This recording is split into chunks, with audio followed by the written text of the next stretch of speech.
प्रियकराच्या साथीने पत्नी करू लागली छळ, हतबल झालेल्या पतीने गाठला विहिरीचा तळ। कधी कधी एखादा गुन्हा रक्ताने नाही तर शब्दांनी घडतो। जखमा शरीरावर नसतात पण त्या मनाच्या आत खोलवर कोरल्या जातात। जळगाव जिल्ह्याच्या यावल तालुक्यात घडलेली घटना अशाच अदृश्य जखमांची भयावह कथा सांगून जाते। लग्नाच्या अवघ्या 15 दिवसात एका नवविवाहित तरुणाचा मृतदेह विहिरीमध्ये आढळला आणि संपूर्ण परिसर हादरून गेला।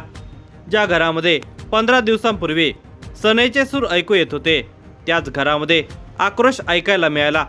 प्रेम, विश्वास, फसवणूक, मानसिक छळ आणि आत्महत्येच्या प्रवासाची ही कथा समाजाला नक्कीच विचार करण्यास भाग पाडते। ही घटना केवळ एका कुटुंबाची शोकांतिका नाही तर समाजासाठी देखील एक गंभीर इशारा आहे। मानसिक छळ हा दिसत नसला तरी तो माणसाला आतून संपवू शकतो। जळगाव जिल्ह्याच्या यावल तालुक्यात राजेश हा तरुण राहत होता। अवघ्या 26 वर्षांच्या राजेशचे मोठ्या थाटामाटात लग्न पार पडले। घरामध्ये आनंदाचे वातावरण होते। घरात पत्नीच्या रूपात नववधू आल्याने तिचा पती राजेश मनातून सुखावलेला होता। मात्र त्याचा हा आनंद लवकरच मावळला। त्याची पत्नी त्याला हवा तसा प्रतिसाद देत नव्हते। नवविवाहिता असल्यामुळे नवीन घरामध्ये समरस होण्यास तिला वेळ लागेल असे मनाशी गृहीत धरत त्याने धीर धरला। मात्र सत्य समजल्यानंतर जणू काही त्याच्या पायाखालची जमीन सरकली। काही दिवसातच राजेश आणि त्याच्या पत्नीच्या संसारामध्ये वादाची ठिणगी पडू लागली। अखेर नजीकच्या एका शेतातील विहिरीमध्ये त्याने आपली जीवनयात्रा संपवत जगाचा निरोप घेतला। पोलीस तपासामध्ये समोर आलेल्या माहितीनुसार मयत राजेशच्या पत्नीचे विवाहापूर्वी एका युवकासोबत प्रेम संबंध होते। धक्कादायक बाब म्हणजे लग्नानंतरही तिचे संबंध कायम असल्याचे उघडकीस आले। हा प्रकार राजेशच्या लक्षात येण्यास सुरुवात झाली। राजेशची पत्नी सतत तिच्या प्रियकराच्या संपर्कात होते। ती तासनतास मोबाईलच्या माध्यमातून त्याच्यासोबत बोलत होते। हा प्रकार उघडकीस आल्याने राजेश आणि तिच्यामध्ये वाद होण्यास सुरुवात झाली। राजेशच्या नवविवाहित पत्नीने हा प्रकार तिच्या प्रियकराच्या कानावर टाकला। त्यानंतर तिच्या प्रियकराने राजेशला सरळ सरळ धमक्या देण्यास सुरुवात केली। प्राप्त माहितीनुसार मृत्यूपूर्वी राजेश पूर्णपणे बदललेला होता। तो शांत राहू लागला होता। तो कुणाशी फारसे बोलत नव्हता। सतत विचारामध्ये हरवलेला दिसत होता। नवविवाहित पत्नी आणि तिच्या कथित प्रियकराकडून सुरू असलेला मानसिक दबाव, अपमान आणि धमक्यांमुळे राजेश मनातून पार खचून गेलेला होता। मानसिक छळ हा अनेकदा डोळ्यांना दिसत नाही पण तो व्यक्तीच्या मनाला हळूहळू पोखरत राहतो। विश्वासघात, दुर्लक्ष आणि भावनिक वेदना यामुळे एखादी व्यक्ती आतून पूर्णपणे तुटून जाते। राजेशच्या बाबतीतही असेच काहीसे घडत होते।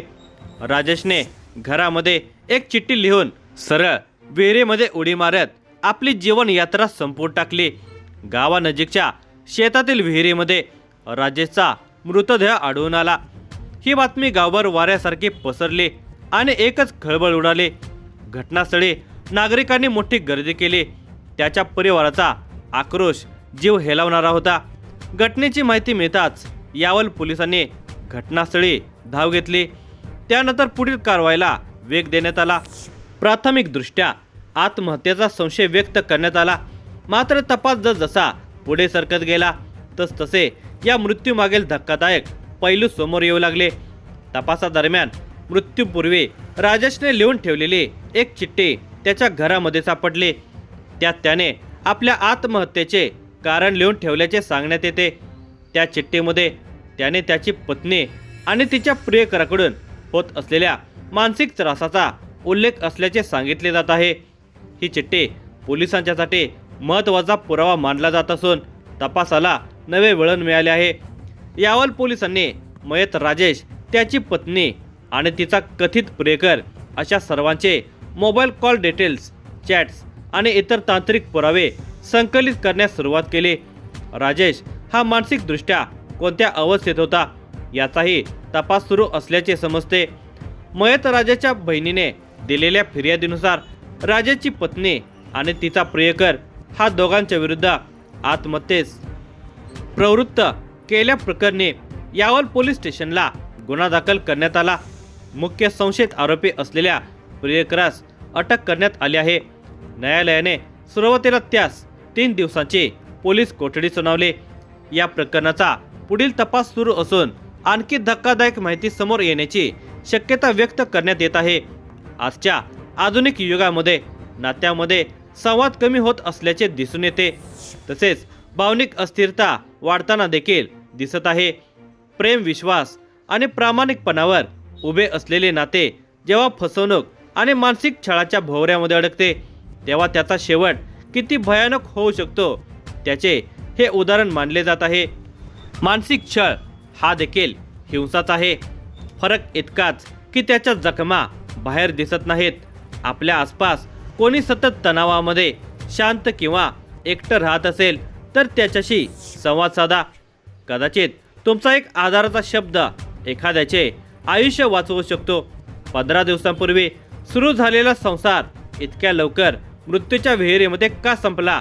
हा फक्त आत्महत्येचा प्रकार होता की परिस्थितीने एका तरुणाला मृत्यूकडे ढकलला? या प्रश्नाची खरी उत्तरे पोलीस तपासातूनच समोर येतील।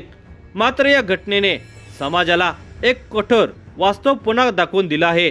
मन तुटलं की माणूसही तुटतो।